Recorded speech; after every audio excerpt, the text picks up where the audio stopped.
আশা করবো যে যেখানে আছো ভালো আছো। তোমরা অনলাইন ক্লাসে অংশগ্রহণ করো। আজকে তোমাদের পঞ্চম পর্বের অ্যানেস্থেশিয়া এন্ড রেসপিরেটরি ইকুইপমেন্ট এই সাবজেক্টের 5 এবং 6 অধ্যায় নিয়ে আলোচনা করা হবে।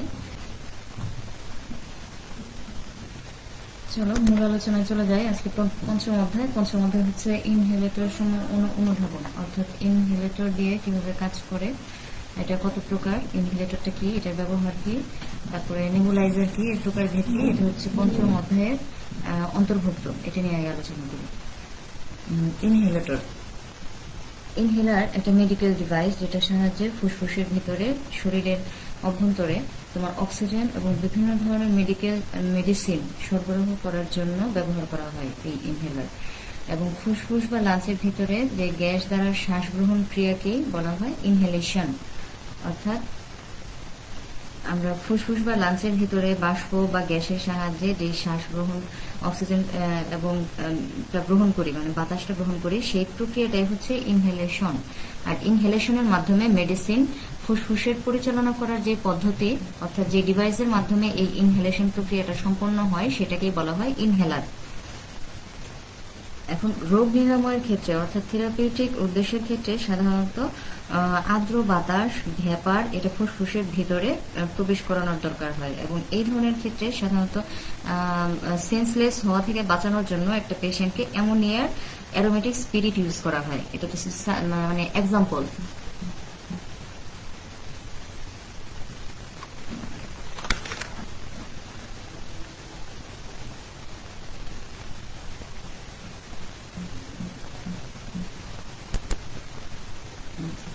ইনহেলেটরের প্রকারভেদ।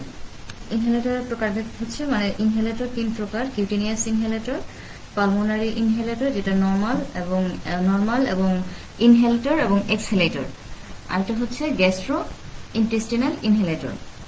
এখানে কিউটিনিয়াস ইনহেলেটরটা তোমার স্কিনের মাধ্যমে, শরীরের স্কিনের মাধ্যমে বিভিন্ন ধরনের গ্যাস এবং বাষ্প ত্যাগের যে প্রক্রিয়া, সেটাকে বলা হয় কিউটিনিয়াস ইনহেলেটর। আর বিভিন্ন ধরনের নার্ভ সেন্সিটিভ যে পাথওয়ে ব্যবস্থাগুলো থাকে, সেগুলোর মাধ্যমে যা চামড়াটাকে, অর্থাৎ স্কিনটাকে সেন্সিটিভ করার মাধ্যমে, উদ্দীপিত করার মাধ্যমে সাধারণত কাজ করে থাকে এই কিউটিনিয়াস ইনহেলেটরটা। তারপরে সেকেন্ড হচ্ছে পালমোনারি ইনহেলেটর। এই পালমোনারি ইনহেলেটরটা সাধারণত স্বাভাবিকভাবে নিঃশ্বাসের সাথে কি পরিমাণে বাতাস গ্রহণ করবে এবং প্রশ্বাসের সঙ্গে বাতাস যে কার্বন ডাইঅক্সাইডটা বের করে দেয়, সেটার একটা প্রক্রিয়া। এই প্রক্রিয়াটা সাধারণত 2 ভাবে হয়। একটা হচ্ছে নর্মাল ইনহেলেটর, আর একটা হচ্ছে নর্মাল এক্সহেলেটর।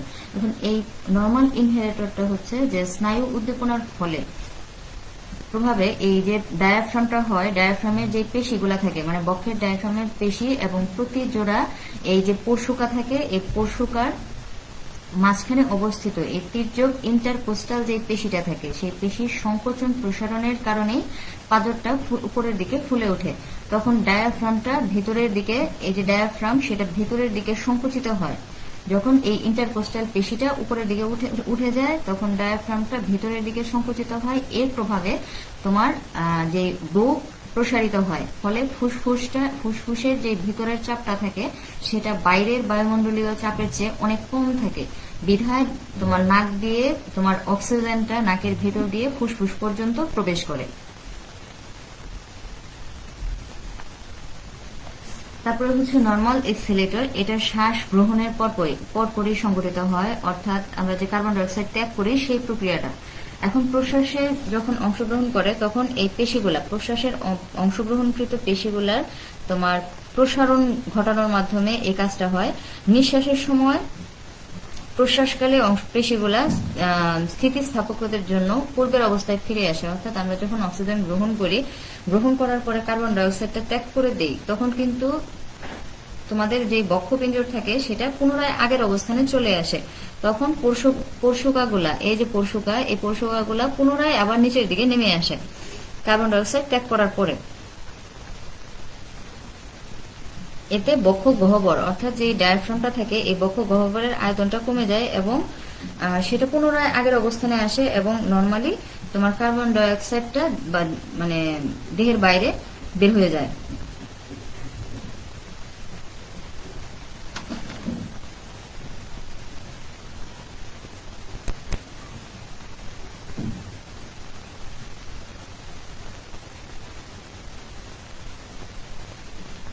আচ্ছা, এখন হচ্ছে মেটার ডোজ ইনহেলার।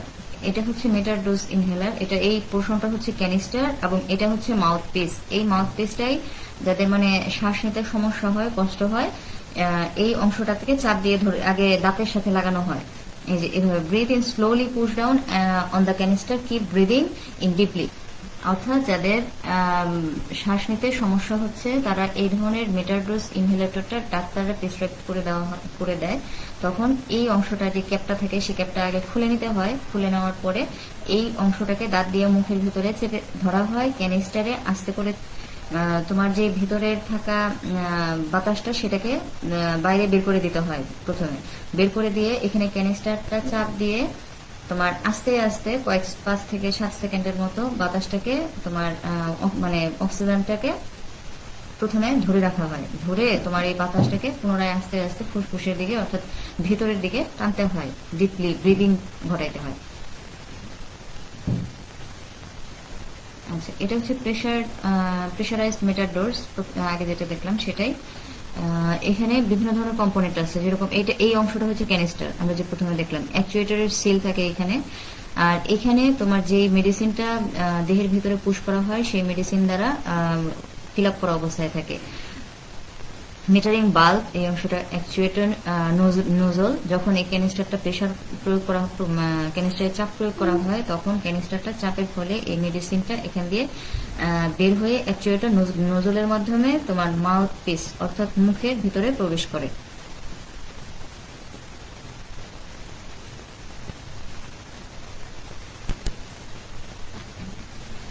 এখানে ইনহেলেটরের ব্যবহার, ইনহেলেটরটা কিভাবে ব্যবহার করা হয়। রিমুভ দ্য ক্যাপ, ক্যাপটা প্রথমে খুলে ফেলা হয় এবং ঝাঁকায় নেওয়া হয়। তারপরে পেশেন্টের যত ভিতরে বাতাস আছে সেই বাতাসটাকে বাইরে বের করে দেওয়া হয় এবং এই ইনহেলেটরটাকে তোমার মুখের সাথে দাঁত দিয়ে চেপে ধরা হয় এবং আস্তে করে এই ক্যানিস্টারে চাপ প্রয়োগ করা হয় এবং এই বাতাসটাকে তোমার শ্বাসটাকে 10 সেকেন্ডের মতো ধরে রেখে আস্তে আস্তে ছাড়তে হয়। এটা হচ্ছে ইনহেলেটরের ব্যবহার।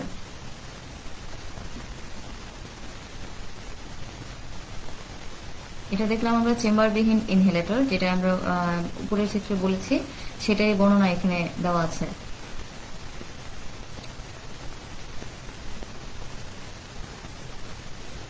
আচ্ছা, ইনহেলেটরটা কিভাবে ব্যবহার করতে হয়। এখন যারা প্রাপ্তবয়স্ক তারা তো এই নর্মাল ইনহেলেটর দিয়ে ব্যবহার করতে পারবে, কিন্তু যারা শিশু তারা তো এই ইনহেলেটর দিয়ে ব্যবহার করতে কষ্ট হলে সেই ক্ষেত্রে স্পেসার এই জিনিসটা অর্থাৎ এই স্পেসার নামক জিনিসটার সাথে ইনহেলেটর সংযোগ দিয়ে তারপরে ইনহেলার ইউজ করতে হয়। এটা হচ্ছে চেম্বার সহ ইনহেলেটর। প্রথমে যেটা দেখেছিলাম সেটা হচ্ছে চেম্বার বিহীন, আর এটা হচ্ছে চেম্বার সহ ইনহেলেটর।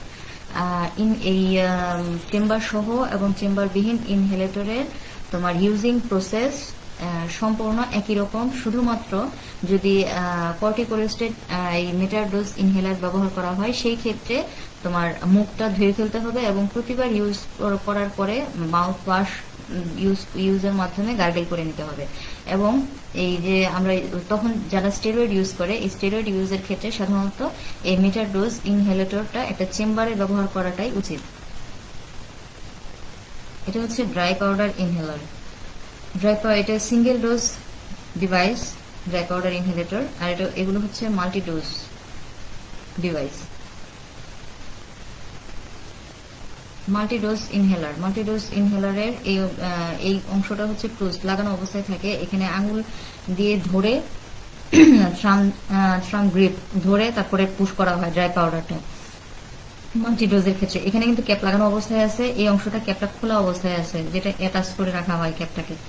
আর এখানে মাউথ পিস, মুখ বসানো হয়। ডোজ রিলিজ লিভার, এখানে আঙ্গুল রাখা হয়, আঙ্গুল দিয়ে চেপে ধরা হয় এই আর কি। আর এখানে ডোজ কাউন্টারের ব্যবস্থা আছে, যে কয়েকটা ডোজ মুখের ভেতরে পেস্ট করা হলো।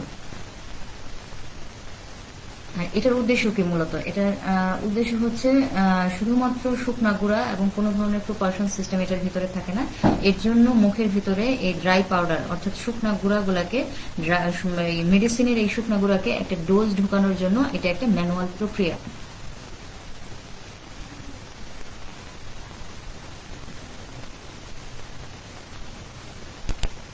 আচ্ছা, এখানে এই ডোজটাকে লোড করার জন্য তোমার ওষুধের যথাযথ লোডিং নিশ্চিত করতে হয় ওই মিটার ডোজ ইনহেলেটরের ক্ষেত্রে, মাল্টি ডোজ ইনহেলারের ক্ষেত্রে, এবং গ্রো যে গ্রিপটা আমরা তোমাদেরকে দেখাইলাম যে ক্লোজ এবং ওপেন অবস্থায় আছে, সেই গ্রিপটাকে একদিকে যেমন পুরোপুরি যাবে ততক্ষণ একটা ক্লিক শুনতে পারবা যে না এটা ওপেন হয়েছে, তখন এই ড্রাই পাউডার ইনহেলারের একটা ডোজ দিয়ে সেটাকে ফিল আপ করা হয়, লোড করা হয়। তখন তোমার মাথাটা ইনহেলার থেকে দূরে সরাই নিয়ে যতটুকু সম্ভব বায়ুটাকে মানে অক্সিজেনটাকে নিতে পারবা। এখন এই ডিভাইসটা প্রথমে আগে মুখে রাখতে হবে এবং যতটা শক্তি প্রয়োগ করা যায় শক্তি প্রয়োগ করে গভীরভাবে শ্বাস ফেলতে হবে, মানে কার্বন ডাই অক্সাইড ফেলতে হবে, এবং 10 সেকেন্ড যাবত এই শ্বাসটাকে ধরে রাখতে হবে শ্বাসটাকে নেওয়ার পরে। এখন যদি একাধিক ডোজ নেওয়ার প্রয়োজন হয় সেক্ষেত্রে প্রতি ডোজের ক্ষেত্রে তোমার 1 থেকে 5 বার এটা পুনরাবৃত্তি করা যেতে পারে। এটা সাধারণত চিকিৎসকের পরামর্শ অনুসারে মেনটেন করা উচিত এবং এটা ইউজ করা হয়ে গেলে পুনরায় ক্যাপ লাগিয়ে রেখে দিতে হয়। আর এখন দেখবো নেবুলাইজার কি। নেবুলাইজার হচ্ছে এমন একটা প্রক্রিয়া, সাধারণত শ্বাস প্রশ্বাসের ভিতরে জলীয় বাষ্প আকারে তোমার ওষুধ দেওয়ার জন্য নেবুলাইজারটা ব্যবহার করা হয়। এটা তরল পদার্থের মাধ্যমে খুব জোরে বাতাস দ্বারা, বাতাসের সাহায্যে একটা তরল পদার্থের ভিতরে খুব জোরে, ধর সাপোজ একটা পাত্রের ভিতরে যদি তরল পদার্থ রাখা হয় সেই ক্ষেত্রে তোমার খুব জোরে যদি বাতাস প্রয়োগ করা হয় কোনো কিছুর মাধ্যমে, টিউবিং এর মাধ্যমে, সেই ক্ষেত্রে ওই তরল পদার্থটা হাই ফ্রিকোয়েন্সি প্রয়োগের ফলে তৈরি হয়, তরল পদার্থের ভিতরে কম্পনের তৈরি হয়, ফলে এই তরল পদার্থের কণাগুলো কি হয় ছোট ছোট আকারে বিভক্ত হয়ে সেটা জলীয় বাষ্পে রূপান্তরিত হয়। এবং পানির নিচে ঠিক এরকম পানির নিচে একটা আল্ট্রাসনিক ট্রান্সডিউসারের মাধ্যমেও এটা একটা এরোসল প্রস্তুত করা যায় ঠিক একই রকম ভাবে। এখন নেবুলাইজার মূলত দুই প্রকার, একটা হচ্ছে নিউমেটিক জেট নেবুলাইজার আর একটা হচ্ছে আল্ট্রাসনিক নেবুলাইজার। এটা হচ্ছে জেট নেবুলাইজার, এটা হচ্ছে আল্ট্রাসনিক নেবুলাইজার।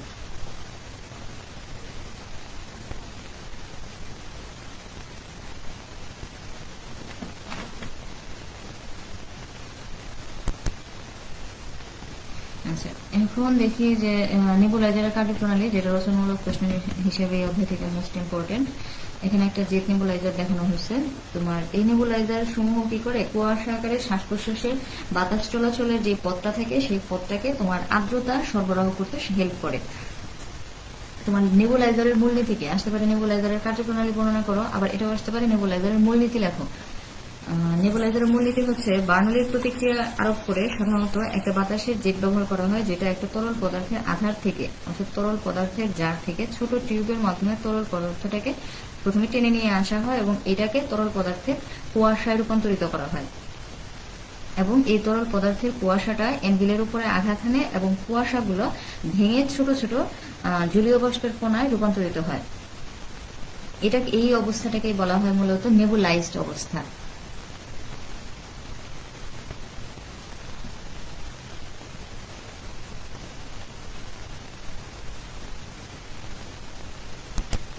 আচ্ছা, এর অধ্যায় থেকে ইনহেলেটর কি অতি সংক্ষিপ্ত প্রশ্ন হিসেবে আসবে। এর অধ্যায় থেকে আর কি যা যা পড়ানো হয়েছে, ইনহেলেটরের প্রকারভেদ সংক্ষিপ্ত প্রশ্ন, ইনহেলেটরের ব্যবহার অর্থাৎ চেম্বার সহ ইনহেলেটর এবং চেম্বার বিহীন ইনহেলেটর কি কি এটার প্রকারভেদটা আর কি। তারপরে নেবুলাইজার কি অতি সংক্ষিপ্ত প্রশ্ন, নেবুলাইজারের প্রকারভেদ সংক্ষিপ্ত প্রশ্ন, আরেকটা আসবে নেবুলাইজারের মূলনীতি অথবা কার্যপ্রণালী বর্ণনা করো, যেটা রচনামূলক প্রশ্ন হিসেবে আসবে। এগুলো তোমরা খাতায় নোট ডাউন করে পড়ার চেষ্টা করো। কলেজ খুলে গেলে আমি কিন্তু তোমাদের খাতা দেখবো যে কে কি পরিমাণে পড়েছো সেটা চেক করব এবং এটার উপরেই তোমাদের মার্ক দেওয়া হবে।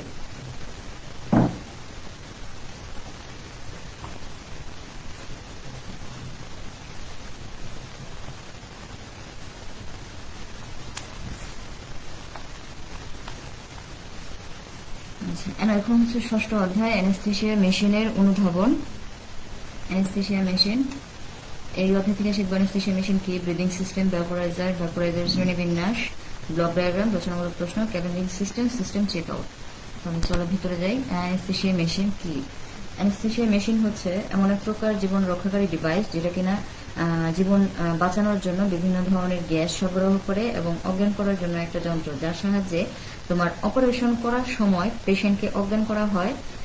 অজ্ঞান করে অ্যানেস্থেসিয়া গ্যাস এবং অক্সিজেনটাকে সরবরাহ করা হয় এবং নিয়ন্ত্রণ কাজে ব্যবহার করা হয়। অপারেশনের পূর্বে পেশেন্টকে তোমার এই অ্যানেস্থেসিয়া, গ্যাস, অক্সিজেন নিয়ন্ত্রণের জন্য অ্যানেস্থেসিয়া এই মেশিনটা ব্যবহার করা হয়, এবং অপারেশনের সময় একজন বিশেষজ্ঞ ডাক্তারগণ এই মেশিন থেকে গ্যাস তোমার সাপ্লাইয়ের মাধ্যমে তোমার পেশেন্ট অজ্ঞান হয়েছে কিনা সেটা নিশ্চিত করে, এবং অপারেশন যখন শেষ হয়ে যায় তখন তোমার এই গ্যাসের সাপ্লাই থেকে তোমার পেশেন্টটাকে বিচ্ছিন্ন করে দেয় খুবই নিরাপদভাবে। এখন অ্যানেস্থেসিয়া দেওয়ার সময় পেশেন্টের সমস্ত শরীরটাকে অবচেতন যদি করা হয় সেটাকে বলা হয় জেনারেল অ্যানেস্থেসিয়া। প্রশ্ন আসতে পারে জেনারেল অ্যানেস্থেসিয়া কি? এটা হচ্ছে যখন অ্যানেস্থেসিয়া দেওয়ার সময় পেশেন্টের সমস্ত শরীরকে সেন্সলেস করা হয়, ওই অবস্থাটাকে বলা হয় জেনারেল অ্যানেস্থেসিয়া। এবং এই জেনারেল অ্যানেস্থেসিয়ার অ্যানেস্থেটিক এজেন্টগুলো সাধারণত হোল বডির উপরে প্রভাব বিস্তার করে যাতে ব্রেইন এবং রক্ত পর্যন্ত পৌঁছায়। আরেকটা হচ্ছে ইনহেলেশন অ্যানেস্থেসিয়া। এটা একটা নর্মাল প্রসেস যেটা কিনা গ্যাস, বিভিন্ন ধরনের গ্যাসিয়াস অ্যানেস্থেটিক এজেন্ট ব্যবহার করে করা হয়, যেরকম ethyl ether, chloroform, halothane, cyclopropane, nitrous oxide. এটা হোল বডিতে করা হয় না।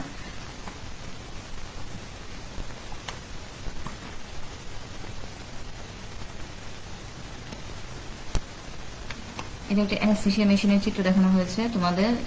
এই অংশটা হচ্ছে ডিসপ্লে, তারপরে সাকশন রেগুলেটর, বেলোজ অ্যাসেম্বলি, তারপরে ফ্লো কন্ট্রোল, কি পরিমাণে ফ্লো হচ্ছে সেটাকে নিয়ন্ত্রণ করা যায়। এখানে ফ্লো মিটারের মাধ্যমে দেখতে পাওয়া যায় ফ্লো কিরকম ফ্লো হচ্ছে। তারপরে তোমার এখানে ব্রিদিং সিস্টেম, শ্বাস প্রশ্বাসটি নেওয়া হচ্ছে রিব্রিদিং ব্যাগ বা সেলফ ফিলিং ব্যাগ বলা হয় এটাকে। এটা হচ্ছে কার্বন ডাই অক্সাইড অ্যাবজর্বার, এখানে কার্বন ডাই অক্সাইড থাকে। এটা হচ্ছে অক্সিজেনের জন্য ফ্লাশ বাটন, ভ্যাপোরাইজারের সিস্টেম থাকে এই জায়গায়, সিস্টেম সুইচ, বিভিন্ন ধরনের সুইচের মাধ্যমে মেশিনটাকে অপারেট করা হয় এই জায়গা থেকে। তারপরে তোমার প্রাইমারি গ্যাস সাপ্লাই দেওয়া হয় পাইপলাইন গুলা থেকে এখানে, এবং সিলিন্ডারের মাধ্যমে কানেকশন দেওয়া হয় এখানে সাপ্লাই প্রেসার থেকে।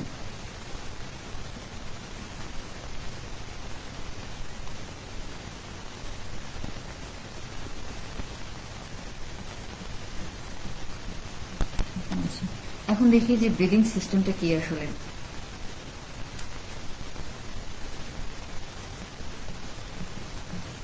আচ্ছা, এখানে আরেকটু বলে নেই তোমাদেরকে যে এই অ্যানেস্থেসিয়া মেশিনটা সাধারণত অক্সিজেন এবং নাইট্রাস অক্সাইড, বিভিন্ন ধরনের অ্যানেস্থেটিক বাষ্প, যেরকম ইথার, হ্যালোথেন, এই সকল গ্যাসগুলাকে অ্যানেস্থেটিক মেশিন থেকে তোমার বের করে দিতে এবং ব্রিদিং সার্কিট পর্যন্ত পৌঁছাইতে হেল্প করে, পেশেন্টকে সরবরাহ করে থাকে। এবং এই মেশিনটা সাধারণত দুইটা সাব সিস্টেম অনুসারে কাজ করে থাকে। একটা হচ্ছে gas delivery unit, gas supply দেওয়া হয় গ্যাস ডেলিভারি ইউনিট থেকে, এবং টিউবিং এর ব্যবস্থা থাকে, এবং ফ্লো মিটার যেটা কিনা প্যারালাল ভাবে কানেকশন করা থাকে একটা আরেকটার সাথে।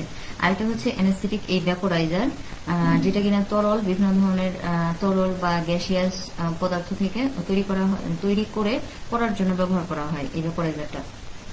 আচ্ছা, এখন দেখি ব্রিদিং সিস্টেমটা কি। ব্রিদিং সিস্টেমটা মূলত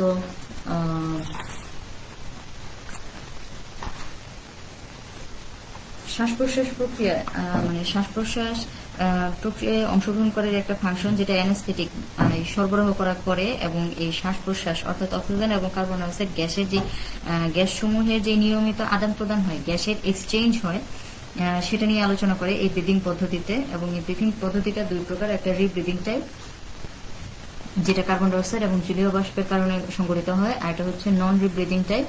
এবং নন রিব্রিদিং টাইপ ডেলিভারি সিস্টেমে বিভিন্ন অংশ আছে, যেরকম এটাকে একটা ইউনিডিরেকশনাল বাল্ব আছে নন রিব্রিদিং টাইপের ক্ষেত্রে, এবং কার্বন ডাই অক্সাইড শোষণ সিস্টেমের ক্ষেত্রে ইউনিডিরেকশনাল এবং বায়োডিরেকশনাল দুইভাবেই কাজ করে নন রিব্রিদিং টাইপ ডেলিভারি সিস্টেমে।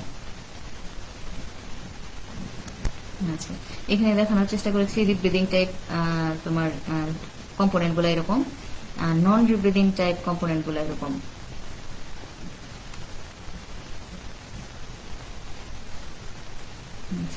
এখন আদর্শ ব্রিদিং এর বৈশিষ্ট্য কি, ব্রিদিং কি, এই সম্পর্কে তোমরা ব্রিদিং সিস্টেম তোমাদের দ্বিতীয় অধ্যায়ে পড়ানো হয়েছে, আশা করি তোমরা জানো। আদর্শ ব্রিদিং এর বৈশিষ্ট্য হচ্ছে তোমার খুবই স্বাভাবিকভাবে বা যে প্রক্রিয়ার মাধ্যমে তোমার অক্সিজেন গ্রহণ এবং কার্বন ডাই অক্সাইড স্বাভাবিক নিয়ম অনুসারে করা যায়, সেটা হচ্ছে আদর্শ ব্রিদিং। তারপরে হচ্ছে টিস্যু রেসপিরেশন, লাংস রেসপিরেশন, এবং ফুসফুসের এই রেসপিরেশনের ভিতরে সংঘটিত হয় ইন্সপাইরেশন এবং এক্সপাইরেশন। এই সম্পর্কে বিস্তারিত দ্বিতীয় অধ্যায়ে আলোচনা করেছি আমি। আচ্ছা, এখন দেখবো ভ্যাপোরাইজার কি। ভ্যাপোরাইজার হচ্ছে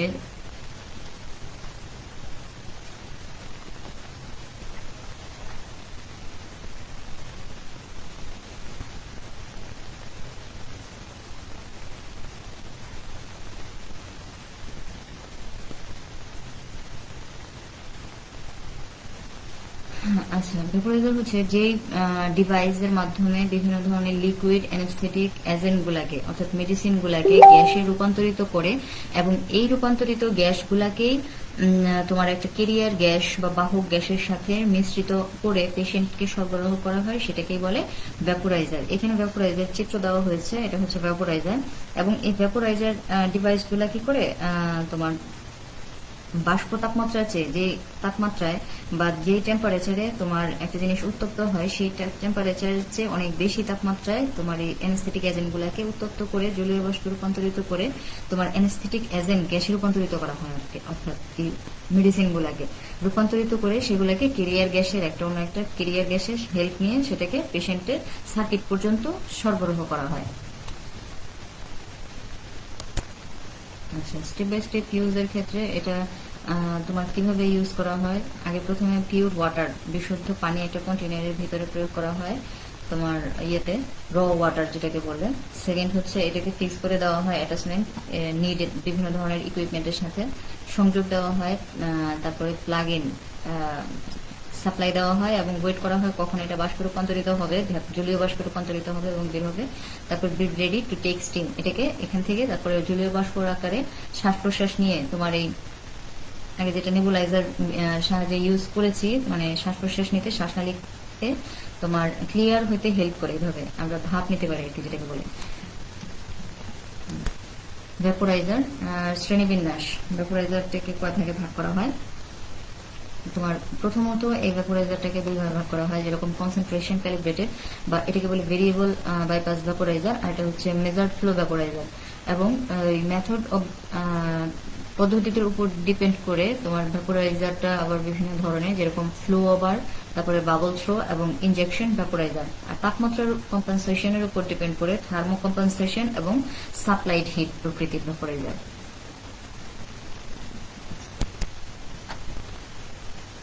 এখানে ভেরিয়েবল বাইপাস ভ্যাপোরাইজার নিয়ে আলোচনা করা হচ্ছে। যেমন এই প্রক্রিয়ায় বা এই পদ্ধতির সাহায্যে একটা কেরিয়ার গ্যাসকে বা সাহায্যকারী গ্যাস থাকে যেটা কিনা ফ্লোমিটার হতে প্রবাহিত হয় এবং একটা নির্দিষ্ট জানা অনুপাতে দুইটা গ্যাস সাধারণত প্রবাহিত করা হয় এবং এই গ্যাসটা তোমার চেম্বার ফ্লো বা তরল অ্যানেস্থেটিক এজেন্ট, যে গ্যাসটা প্রবেশ করানো হয় সেই গ্যাসটা তরল অ্যানেস্থেটিক এজেন্টের উপর দিয়ে প্রবাহিত হয় যখন অন্য গ্যাস তোমার অন্য একটা গ্যাস বা স্টিম গ্যাস অন্য একটা বাইপাস পথ দিয়ে প্রবাহিত হইতে থাকে এবং এটা ভ্যাপোরাইজিং চেম্বারে প্রবেশ করে না। এখানে সাধারণত একটা অ্যাডজাস্টিং বাল্ব ব্যবহারের মাধ্যমে এটার ফাইনাল কনসেন্ট্রেশনটা কি পরিমাণে আছে সেটা ভ্যাপোরাইজারের গ্যাস এবং এই বাইপাস গ্যাসের যে রেশিও থাকে সেই রেশিওর অনুপাতটা নিয়ন্ত্রণ করা যায়। অর্থাৎ এখানে যে ভেরিয়েবল বাইপাস ভ্যাপোরাইজারটা কাজ করে, এখানে গ্যাসটা প্রবেশ করে সেটা এই বাইপাস হয়ে দিয়ে এখান দিয়ে এসে লিকুইড অ্যানেস্থেটিক এই গ্যাসগুলা এই তরল গ্যাসের উপর দিয়ে প্রবাহিত হয়ে সেটা বাইরের আউটলেট আকারে তোমার বের হয়ে যায়। এখানে তোমার একটা কনসেন্ট্রেশন কন্ট্রোল ডায়াল আছে যেটার মাধ্যমে কি পরিমাণে প্রবাহিত হচ্ছে সেটার কনসেন্ট্রেশনটা নিয়ন্ত্রণ করা যায়, বেশি যাবে না কম যাবে সেটার প্রবাহের হারটা নিয়ন্ত্রণ করা যায়। এই অংশটাকে বলা হয় বাফল সিস্টেম। আর এই অংশটা তোমার হচ্ছে টেম্পারেচার কম্পেনসেশন বাল্ব বা ভ্যাপোরাইজ, এই জায়গায় তোমার থাকে ভ্যাপোরাইজিং, এটাকে বলে ভ্যাপোরাইজিং চেম্বার। টেম্পারেচার কনসেন্ট্রেশন বাল্ব থাকে যে এই পাশে হতেছে ঠান্ডা এবং এই পাশে গরম হওয়ার একটা অপশন। এখানে তোমার সরাসরি এই গ্যাসটা সরাসরি এদিক দিয়ে প্রবাহিত না হয়ে বাইপাস পথ দিয়ে প্রবাহিত হয়, ঠিক আছে। সাপোজ ধরো যে তুমি যদি থেকে ঢাকা থেকে মেডিকেলে আসতে চাও, সেই ক্ষেত্রে তোমার আগে বাসে উঠতে হবে। বাসে ওঠার পরে তোমার কিন্তু এই মাসকান্দা দিয়ে সরাসরি চরপাড়া পর্যন্ত বাস আছে, সেই ক্ষেত্রে তুমি মেডিকেলের সামনে নেমে যেতে পারো। কিন্তু তুমি আবার বাইপাস মোড় দিয়েও আসতে পারো, কিন্তু এখান দিয়ে আসা যাবে না কারণ ওটা হচ্ছে দূরে হয়, সেই কারণে এই রাস্তাটা হচ্ছে ইজি। আর আসার জন্য তোমাকে কি হেল্প করলো, একটা কেরিয়ার গ্যাস। কেরিয়ার গ্যাসটা হচ্ছে তোমার এই ক্ষেত্রে হচ্ছে বাস, কেরিয়ার গ্যাস, আর তুমি হচ্ছে অ্যানেস্থেটিক এজেন্ট, ঠিক আছে। আর মেডিকেল হচ্ছে তোমার পেশেন্ট যেখানে যাওয়া হবে।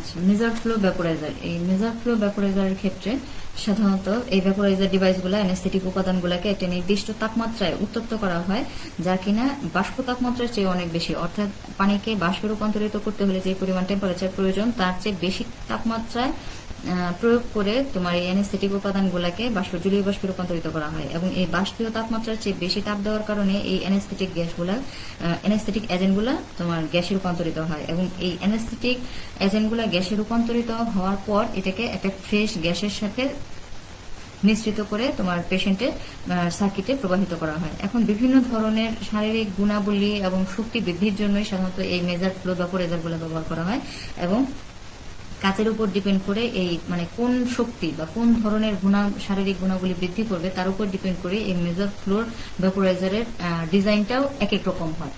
এখন দেখো এখানে হচ্ছে এটা মেজার ফ্লো ভ্যাপোরাইজার, এখানে ফ্রেশ গ্যাস ফ্লোমিটারের মাধ্যমে প্রবাহিত করা হয় 4839 মিলিলিটার প্রতি মিনিটে এদিক দিয়ে প্রবাহিত করা হয়, এবং মেজার্ড অক্সিজেন যে পরিমাণে অক্সিজেন বাষ্প আছে সেটা 111 মিলিলিটার প্রতি মিনিটে এখান দিয়ে প্রবেশ করিয়ে সেটা যে ভেরিয়েবল বাইপাস ভ্যাপোরাইজার এখান দিয়ে প্রবেশ করিয়ে সেটা তোমার এখান দিয়ে যাবে 161 মিলিলিটার পার মিনিট, প্রতি মিনিটে 161 মিলিলিটার যাবে, অর্থাৎ 31% তোমার এই অ্যানেস্থেটিক যে ইটা থাকে তরল লিকুইডটা থাকে অ্যানেস্থেটিক এজেন্টের সাথে মিশ্রিত হয়ে অক্সিজেনটা এদিক দিয়ে প্রবেশ করে, এবং পরবর্তীতে সেটা পেশেন্ট সার্কিটে দেওয়া হচ্ছে টোটাল 5000 মিলিলিটার প্রতি মিনিট, অর্থাৎ এইটার 1%।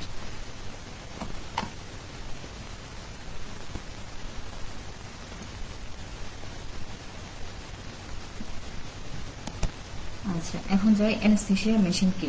অ্যানেস্থেসিয়া মেশিন এই সার্কিটটা মূলত 3টা ভাগে বিভক্ত, এটা নিয়ে আমি আলোচনা করব। ভিতরে তোমার এই অংশটা হচ্ছে তোমার হাই প্রেশার সার্কিট, মানে প্রত্যেকটা সার্কিটেরই তো ভাগ করা হয় যে কোন দিকে সাপ্লাই কিরকম হচ্ছে তার উপর ডিপেন্ড করে। এই অংশটুকু হচ্ছে হাই প্রেশার সার্কিট, এটুকু হচ্ছে তোমার মিডিল মধ্যবর্তী চাপ নিয়ন্ত্রক সার্কিট, এটুকু হচ্ছে তোমার লো প্রেশার অংশ আর কি সার্কিট। আচ্ছা, শ্রেণীগত বা অ্যানেস্থেসিয়া মেশিনের এই প্রেসার, এই যে এখানে যেটা বললাম প্রেসারের উপর ডিপেন্ড করে এই চাপগুলাকে নিয়ন্ত্রণ করার জন্য সার্কিটটাকে 3টা অংশে বিভক্ত করা হয়। একটা হচ্ছে এটুকু হচ্ছে উচ্চ চাপের সার্কিট, এটুকু হচ্ছে অন্তর্বর্তী বা মধ্যবর্তী চাপের সার্কিট, আর এটুকু হচ্ছে তোমার নিম্নবর্তী বা লো প্রেসার সার্কিট। আচ্ছা, এখন দেখি হাই প্রেশার সার্কিটটাকে। অ্যানেস্থেসিয়া মেশিনের পিছনে সংযোগকৃত উচ্চ চাপের যে সিলিন্ডারগুলো থাকে সেই সিলিন্ডারগুলো থেকে গ্যাস প্রাপ্ত হয় মূলত 2200 PSI থেকে অক্সিজেন, এবং 745 PSI থাকে হচ্ছে নাইট্রাস অক্সাইড। আর এটা গঠিত হয় সাধারণত হ্যাঙ্গার ইয়োক, যেটা কিনা রিজার্ভ গ্যাস সিলিন্ডারের একটা হোল্ডার, তারপরে চেক হোল্ডার গ্যাসের বিপরীত প্রবাহটাকে রোধ করে থাকে এই চেক হোল্ডারটা, আর একটা হচ্ছে প্রেসার ইন্ডিকেটর বা সিলিন্ডারের গেজ, একটা হচ্ছে তোমার চাপ হ্রাস ডিভাইস বা রেগুলেটর। আর পাইপলাইন গুলাকে সাধারণত গ্যাস সরবরাহ যদি বন্ধ না হয় সেক্ষেত্রে সাধারণত ব্যবহার করা হয় না এই জিনিসটা। আরো বলে দেই, তোমরা পরবর্তীতে প্রশ্ন করতে পারো যে এখানে যে পিএসআই কি, পিএসআই হচ্ছে পাউন্ড পার স্কোয়ার ইঞ্চি, আর যদি থাকে পিএসআইজি সেক্ষেত্রে হচ্ছে এটা meaning pound per square gauge.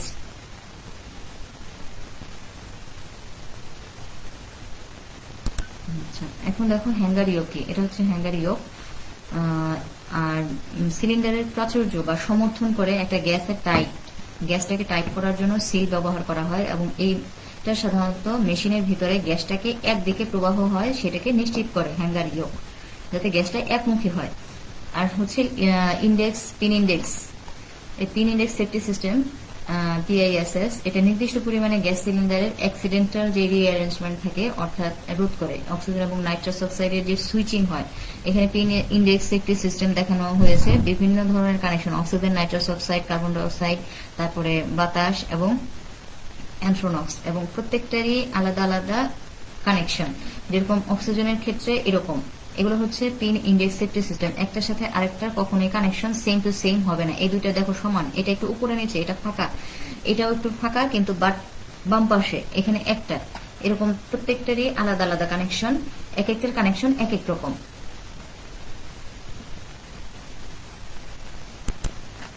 এই যে হ্যাঙ্গার ইয়োক অফ মেশিন, এটা এই অংশটা হচ্ছে নিপল, এই সম্পর্কে বিস্তারিত বলবো। Nipple pins of pin index, pin ইন্ডেক্সের পিন গুলা, তারপরে রিটেইনিং স্ক্রু,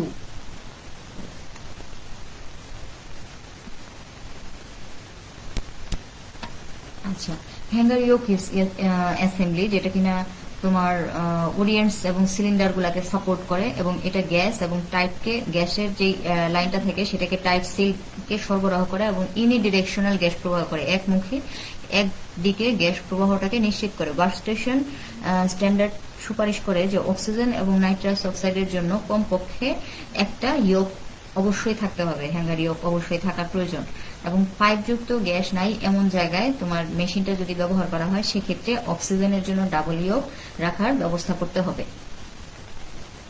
এই যে পিন ইন্ডেক্স, এখানে গ্যাস ইনলেট, এখানে গ্যাস সরবরাহ করা হয়। তারপরে এই অংশটা হচ্ছে তোমার ইয়োকের হ্যান্ডেল, তারপরে এটা হচ্ছে ইয়োকের প্লাগ, এখানে থাকে ইয়োক হ্যান্ডেলের বোল্ট, তারপরে সিলিন্ডারের মাথা যে খোলা হয় সিলিন্ডার রেঞ্জ, তারপরে এই অংশটা হচ্ছে তোমার সিলিং ওয়াশার, এটা হচ্ছে সিলিন্ডারের বাল্ব এবং সিলিন্ডারের হেড, সিলিন্ডারের মাথা। আর এটার ভিতরে সাধারণত গ্যাসগুলোকে রাখা হয় সিলিন্ডার, গ্যাস সিলিন্ডার, এবং এটা কালার কোড দেখে বোঝা যায়, যেটা প্রথম অধ্যায়ে আলোচনা করা হয়েছে কালার কোড কি।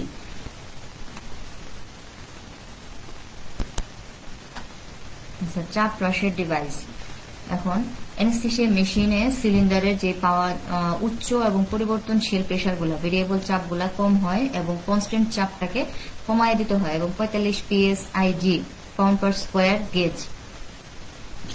এই হ্রাসের ডিভাইসগুলা সাধারণত প্রিসেট অবস্থায় থাকে, যেটা কিনা মেশিনটাকে একটা কেবল পাইপলাইন বা ওয়ালের যে গ্যাসগুলা থাকে সেই গ্যাসগুলা থেকে গ্যাসে সাপ্লাই দেয়, এবং এই পাইপলাইনের ভিতরে গ্যাসের চাপ থাকে 50 PSIG। সিলিন্ডারগুলাকে যখন খোলা রেখে দেওয়া সত্ত্বেও একটা সিলিন্ডার থেকে গ্যাস যখন ব্যবহার করা হয় তখন এই গ্যাস ব্যবহার রোধ করার জন্য প্রাচীরে যে গ্যাসের পাইপলাইন গুলা থাকে সেটা কোনো কারণে যদি ব্যর্থ হয়ে যায় সেই ক্ষেত্রে তোমার ব্যাকআপ দেওয়ার জন্য পাইপলাইন থেকে গ্যাস যখন পাচ্ছে না পেশেন্ট, তখন পেশেন্টটাকে ব্যাকআপ সিস্টেম দেওয়ার জন্য সিলিন্ডার সরবরাহ করা হয়, এবং এই সিলিন্ডার গুলাকে নিয়মিত ভাবে তোমার বন্ধ করে রাখতে হয় আর কি। অন্যথায় যদি এই ওয়াল গ্যাসগুলা ফেল হয়ে যায়, তোমার এই মেশিনটা অ্যানেস্থেটিস্টকে, মানে যে অ্যানেস্থেসিস্ট আছে তাকে অবহিত করতে হয়, না হলে এই ওয়াল গ্যাস সরবরাহ ফেল হয়ে গেছে সেটা যদি না জানা যায় তাহলে অটোমেটিক্যালি সিলিন্ডারের সাথে কানেকশন হয়ে যায় পেশেন্টের সার্কিটটা।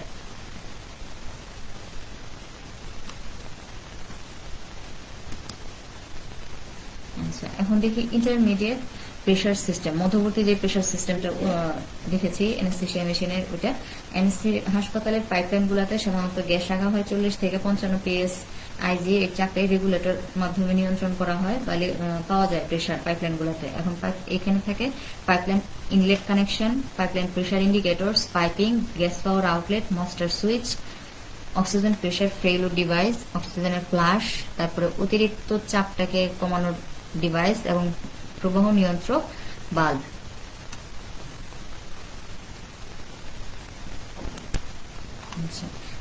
পাইপলাইন ইনলেট কানেকশন সিস্টেমে তোমার অক্সিজেন, এখানে পাইপলাইন ইনলেট কানেকশন সিস্টেম দেখানো হয়েছে হোস পাইপগুলো, এক একটা পাইপের এক একটা গ্যাসের জন্য এক এক ধরনের কানেকশন অ্যানেস্থেসিয়া মেশিনের সাথে, এবং এই কালার কোড দেখে বোঝা যায় কোন সিলিন্ডারের ভিতরে কোন ধরনের গ্যাস আছে।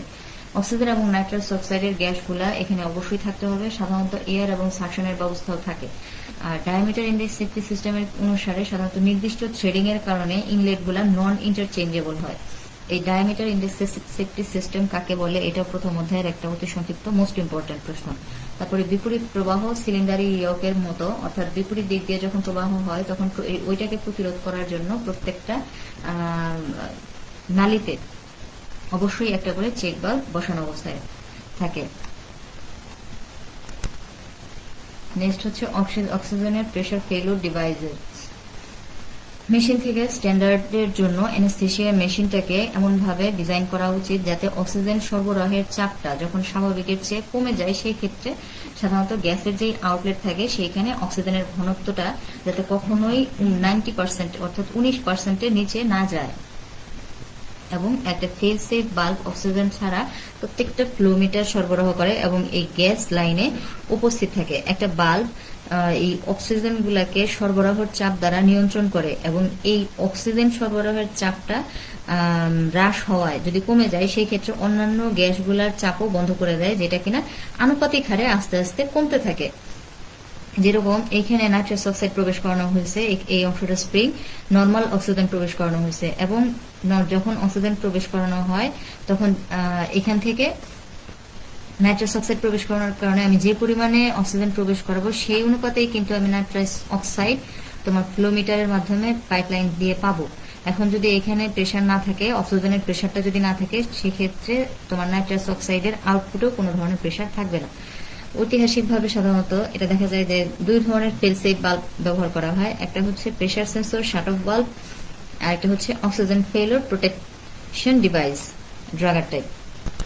এখানে ড্রাগার টাইপ প্রোটেকশন ডিভাইসটা দেখানো হয়েছে যে oxygen failure protection pressure device যারা নিয়ন্ত্রিত সমস্ত গ্যাসের চাপ অক্সিজেনের চাপের সাথে সমানুপাতিক ভাবে হ্রাস পায়। যেরকম এখানে 50 pSig নাইট্রাস অক্সাইড যখন প্রবেশ করানো হয়েছে তখন এখানেও 50 pSig অক্সিজেন সাপ্লাই দেওয়া হয়েছে। তার ফলে তোমার এই পিস্টনটা স্প্রিং এর কারণে উপরের দিকে উঠেছে, এই প্রেসারের কারণে আউটপুট আকারে আমি 50 তোমার pSig নাইট্রাস অক্সাইড পাই।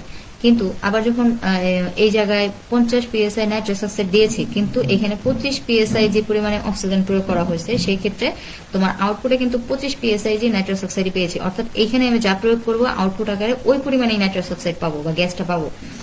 এখানে দেখো 50 pSi অনুসারে যখন নাইট্রাস অক্সাইড প্রয়োগ করা হলো তখন এখানে কোনো ধরনের অক্সিজেন সাপ্লাই নাই, সেই ক্ষেত্রে তোমার আউটপুট আকারেও তোমার এই কোনো ধরনের নাইট্রাস অক্সাইড আমরা পেলাম না। অর্থাৎ তোমার এই গ্যাসের চাপটা অক্সিজেনের চাপ যেরকম থাকবে সেই চাপের আনুপাতিক হারে সমান অনুপাতে তুমি আউটপুট আকারে তোমার নাইট্রাস অক্সাইডের গ্যাসটা আউটপুট আকারে আমরা কালেক্ট করতে পারবো।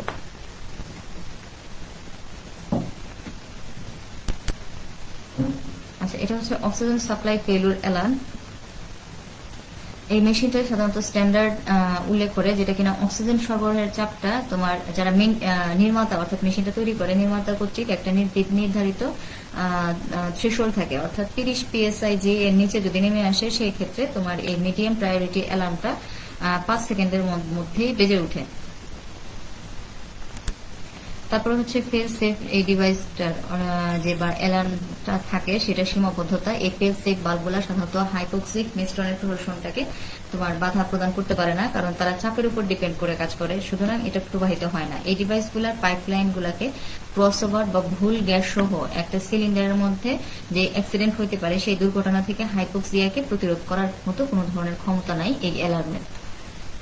আচ্ছা, এখন দেখবো ফ্লোমিটার অ্যাসেম্বলি কি। ফ্লোমিটারের অ্যাসেম্বলি হচ্ছে এখানে কন্ট্রোল নব প্লেটের। এই ফ্লোমিটার অ্যাসেম্বলিটা সাধারণত 3টা অংশে ভাগ করা হয় কম্পোনেন্ট গুলোকে। প্রথমে হচ্ছে বডি, যেটা স্ক্রু ইনটু অ্যানেস্থেসিয়া মেশিন, তারপরে হচ্ছে স্টিম অ্যান্ড সিট, তারপরে হচ্ছে কন্ট্রোল নব। আচ্ছা, এই স্টিম অ্যান্ড সিট অপশনটা হচ্ছে তোমার সূক্ষ্ম একটা থ্রেড থাকবে যেটা কিনা বাল্ব বন্ধ করা হয় এবং এটার যে কাণ্ড থাকে সেই কাণ্ডের শেষে পিনটাকে ফিট করে দেওয়া হয় এবং ছিদ্রটাকে আটকে দেওয়া হয় এবং when steam is turned outward an opening between pin and steam is created allowing gas to flow। অর্থাৎ এটা হচ্ছে গুঁড়ো এই কাণ্ডটাকে পিন এবং স্টিমের ভিতরে একটা খোলা প্রান্তের দিকে প্রবাহিত করা হয় করার জন্য সাধারণত সব ধরনের গ্যাসটাকে তৈরি করে সে একটা কন্ট্রোল নব, যেটাকে স্টিমের সাথে জয়েন্ট অবস্থায় থাকে। কন্ট্রোল নব, এখানে কন্ট্রোল নবের ভিতর টাচ এবং কালার কোডের ব্যবস্থা থাকে। তারপরে কাণ্ডে জয়েন্ট টু স্টিমের সাথে সংযোগ প্রদানের ব্যবস্থা থাকে এবং সহজেই এটা যথেষ্ট বড় হয়ে যায়, large enough to be turned easily. আচ্ছা, এটা হচ্ছে স্ক্যাভেঞ্জিং সিস্টেম। এই স্ক্যাভেঞ্জিং সিস্টেমটা শ্বাস প্রশ্বাস প্রক্রিয়াটা পর্যবেক্ষণ করতে ব্যবহার করা হয় এবং এই রিজার্ভ ব্যাগটা সাধারণত এটা হেল্প করে এই প্রক্রিয়াটাকে সাহায্য করার জন্য। মুখ থেকে যখন অক্সিজেন তোমার গ্রহণ করা হয় তখন এখান থেকে ফ্রেশ একটা বিশুদ্ধ বাতাস ইউনিডিরেকশন একমুখী পথ দিয়ে পেশেন্টের ভিতরে প্রবেশ করে এবং কার্বন ডাইঅক্সাইড গ্যাসটা যখন বের হয়ে ইউনিডিরেকশনাল এক্সপাইরেটরি বাল্বের মাধ্যমে এক্সপাইরেটরি লিম্বে আসে এবং এই জায়গায় কার্বন ডাইঅক্সাইডটা তোমার অ্যাবজর্বারে। আর এই জিনিসটা ব্যাক মাউন্টিং তোমার টি পিস, অর্থাৎ এই জিনিসটা দেখতে টি এর মতো টি পিস, আর এটা হচ্ছে ওয়াই সেলফ ফিলিং ব্যাগের মতো এই রিজার্ভার ব্যাগটা কাজ করে। এখানে হচ্ছে ব্রিদিং সিস্টেম বা ব্রিদিং ইউনিটটা কিভাবে কাজ করে সেটা হচ্ছে পাওয়ার সাপ্লাই যতক্ষণ পর্যন্ত বন্ধ করে দেওয়া না হয়, অর্থাৎ পাওয়ার সাপ্লাই যদি বন্ধ থাকে তাহলে ভ্যাপোরাইজারটা কাজ করতে পারবে না, তখন তোমার এই ইথার তারপরে হ্যালোজেন গ্যাস প্রভাবক হিসেবে কাজ করে থাকে এবং এই ভ্যাপোরাইজারটা তরল এই লিকুইড অ্যানেস্থেটিক এজেন্টগুলোকে গ্যাসে রূপান্তরিত করে এবং গ্যাস সরবরাহের সাথে ক্যারিয়ার গ্যাস এই যে ফ্রেশ লিকুইড অ্যানেস্থেটিক এজেন্টগুলো আছে সেগুলা ক্যারিয়ার গ্যাস বা বাহক গ্যাসের সাথে মিশ্রিত করে, অর্থাৎ ওই যে অক্সিজেন এবং নাইট্রাস অক্সাইডটা যে পাঠানো হয় সেটা 3:1 অনুপাতে মিশ্রিত করে গ্যাসটাকে পেশেন্টের সার্কিটে সরবরাহ করা হয়। এই যে এখানে দেখানো হয়েছে ময়েস্ট গ্যাস, মিশ্রিত আকারের গ্যাস, ময়েশ্চারাইজার গ্যাস, ওয়ার্ম গ্যাসগুলোকে পেশেন্টের সার্কিটে প্রেরণ করা হয় এবং নিয়ে আসা হয়। এটা হচ্ছে HME ইউনিট, যেখানে হিট এবং ময়েশ্চারটাকে এক্সচেঞ্জ করা হয় কুল, ড্রাই এবং fresh gas to and from the machine. এই অংশটা হচ্ছে পেশেন্টের সার্কিটে প্রবেশ করানো হয় এই জায়গায় HME ইউনিট। তারপরে আর এই গ্যাসটা হচ্ছে গ্যাসের পাইপলাইন।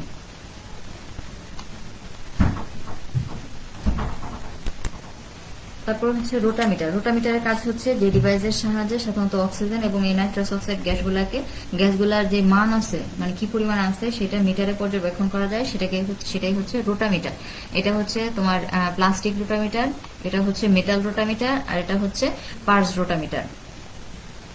এখন এই রোটামিটারের এই অংশটা হইতেছে তোমার থ্রোব টিউব এবং ববিন অর ফ্লট, এই লাল অংশটা।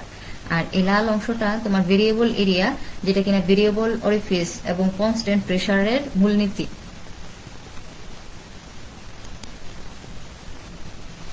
এই অধ্যায়ে দেখানো হয়েছে অ্যানেস্থেসিয়া মেশিন কি, ব্রিদিং সিস্টেম কিভাবে কাজ করে, ভ্যাপোরাইজারের শ্রেণীবিন্যাস, তারপরে অ্যানেস্থেসিয়া মেশিনের কার্যপ্রণালী, স্ক্যাভেঞ্জিং সিস্টেম, চেক আউট। তোমরা বাসায় পড়ার চেষ্টা করবা কোনটা কি, যদি বুঝতে না পারো সেই ক্ষেত্রে নক দিতে পারো বা কমেন্টস বক্সে লিখে রাখতে পারো যে কোনো প্রশ্ন আছে কিনা, এবং আমার ক্লাসটা তোমাদের কাছে কেমন লাগে সেটা একটু যদি জানাও তাহলে আমি খুবই উপকৃত।